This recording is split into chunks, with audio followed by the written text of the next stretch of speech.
রামায়ণ বা মহাভারতের যে সময়কালটা বলা হচ্ছে, কিন্তু তুমি যে সময়কালটা বলছো, বেদেরও সময়কালটা যেটা তুমি বলছো, তার মধ্যে কিন্তু একটা বিস্তর ফারাক রয়েছে।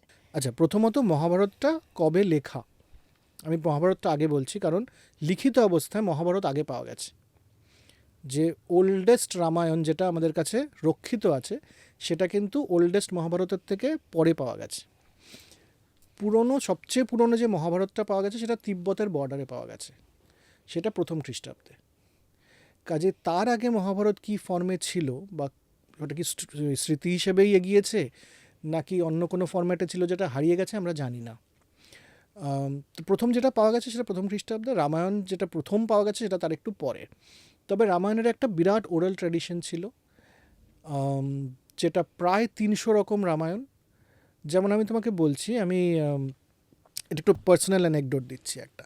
আমি ইন্দোনেশিয়া গেছি একবার। ইন্দোনেশিয়া একটা বড় অনুষ্ঠান হচ্ছে, এবং সেখানে যেটা হচ্ছে একটা নৃত্য নাটিকা ধরনের, ওদের ওখানকার মতো করে।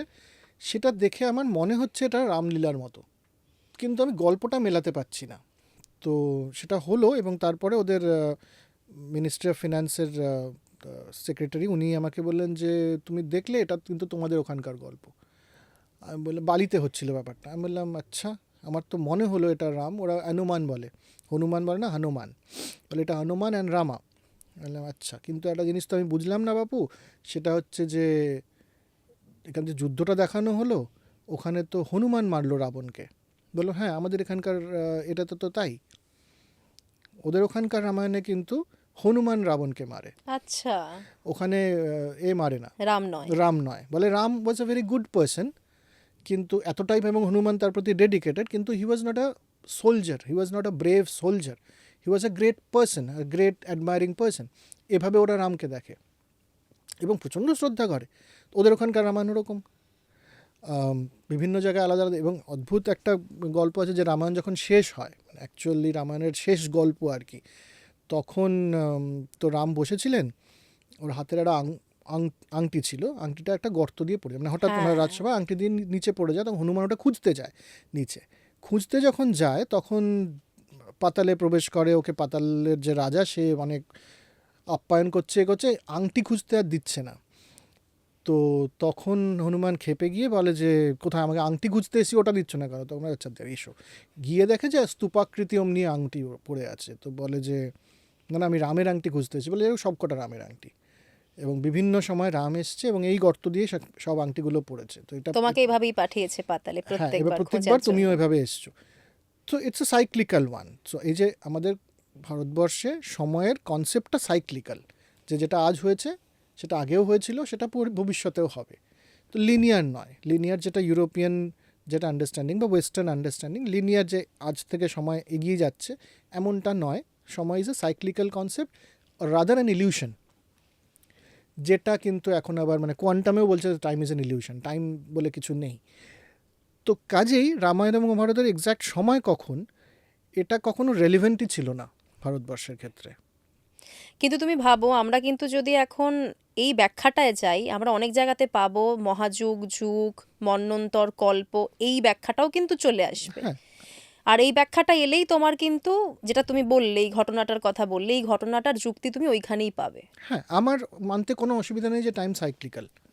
আমার মানতে কোনো অসুবিধা নেই যে এর আগেও পৃথিবীটা ছিল এবং আমি আর সঙ্গীতা এখানে বসে পডকাস্ট করছিলাম এই একইভাবে। ঠিক আছে, কারোর মনে নেই সেটা, সেটা যদি শেষ হয়ে গিয়ে থাকে আর মনে থাকবে কি করে? তো এটার কনসেপ্ট ভাবতে কোনো অসুবিধা নেই। আমার রামায়ণ মহাভারত কেন দরকার, এই যে আজকাল যুক্তিটা, যে জন্য আমার সমস্যা হয় একটুখানি এত কথা বলার উদ্দেশ্য এটা, যখন এটা বলা হয় বা যারা বলছেন তারা এটার জন্যে বলছেন না তো যে আমার ধর্মটা দেখো বাপু, তোমার ধর্মের থেকে কত ভালো, আমার এখানকার জ্ঞান দেখো তো তোমার ধর্মের থেকে অনেক বেশি পুরনো। এটা যদি বলার জন্য বলা হয়ে থাকে তাহলে সেটা খুব ভুল উদ্দেশ্যে বলা হচ্ছে। টাইম সাইক্লিক্যাল হয়েছে। আমার আজকের জীবনে রামায়ণের মানে গান্ধীজিকে একবার জিজ্ঞেস করা হয়েছিল এই রাম কি ঐতিহাসিক না ঐতিহাসিক নয়, বা রামায়ণ কি আসলে হয়েছিল কি হয়নি। তো গান্ধীজি বলেছিলেন যে ফার্ক নেই পড়তা, মানে it doesn't matter, it's irrelevant to me. আমি রামায়ণ থেকে বা মহাভারত থেকে কী শিখছি বা গীতা থেকে কী শিখছি, দ্যাট ইজ মোর ইম্পর্ট্যান্ট। ওটা কবে লেখা হয়েছে, ওটা সত্যি কি না, ওটা ইতিহাস কি না, তাতে কী আসে যায়? তো আমি ওভাবেই দেখি ওটা। কিন্তু এখন যদি তুমি ইতিহাসের কথা বলো, রামায়ণ মহাভারত এগুলো আরও পুরনো হয়, তাহলে পরে বেদে কেন রামায়ণ মহাভারতের উল্লেখ নেই? বেদে তো কোনো দেবদেবতা নেই, উপনিষদে দেবদেবতা নেই।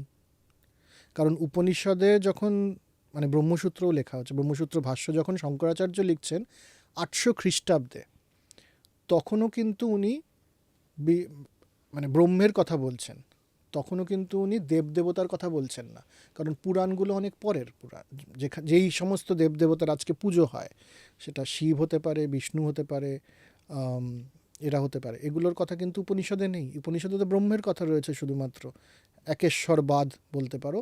খানিক খানিক ক্ষেত্রে নিরীশ্বরবাদও রয়েছে এই ষট দর্শনের মধ্যে। যেমন সাংখ্য পূর্বমীমাংসা সম্পূর্ণভাবে নিরীশ্বরবাদের কথা বলছে। তো কাজেই ওটা একটুখানি with a pinch of salt নিতে হবে, যে পুরাণ থেকে কি এসছে আর অরিজিনালি উপনিষদ বেদের থেকে কি এসছে,